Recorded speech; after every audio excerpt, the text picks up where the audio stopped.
السلام علیکم۔ تہجد کی دعا مقدر بدلنے کی طاقت رکھتی ہے۔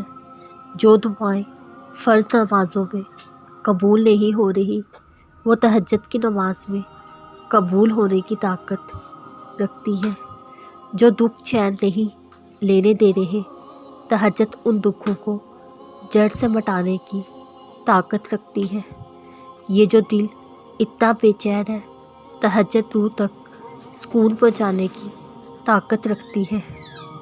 تہجد نصیب والوں کو نصیب ہوتی ہے، نصیب کو چار چاند لگانے کی طاقت رکھتی ہے۔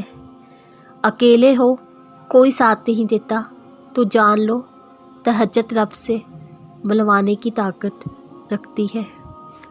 جو کچھ ناممکن لگ رہا ہے تہجد اسے ممکن بنانے کی طاقت رکھتی ہے۔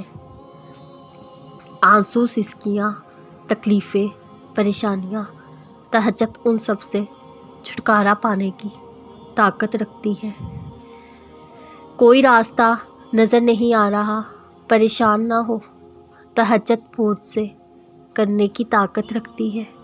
اللہ کہتا ہے کوئی مانگنے والا جو مانگے مجھ سے میں عطا کروں گا، تو جان لو تہجد رب سے کون کہلوانے کی طاقت رکھتی ہے۔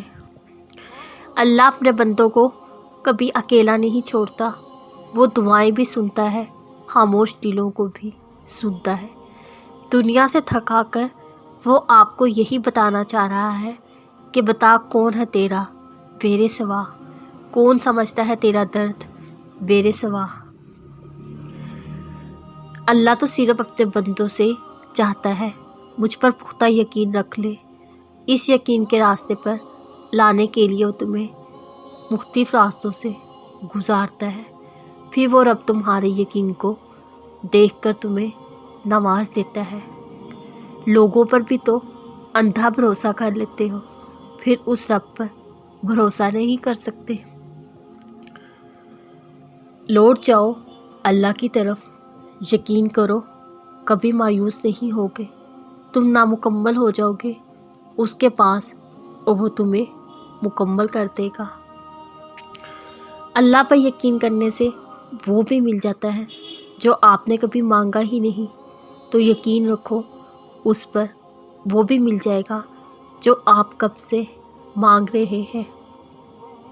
کبھی کبھی ایسا ہوتا ہے جو آپ نے مانگا وہ مل جاتا ہے، جو سالوں سے مانگ رہے ہوتے ہیں وہ نہیں ملتا۔ پتہ ہے کیوں؟ اللہ دیکھتا ہے میرا بندہ میرے دیے پر شکر کرتا ہے یا پھر اس کے لیے مایوس ہو جاتا ہے جو نہیں دیا۔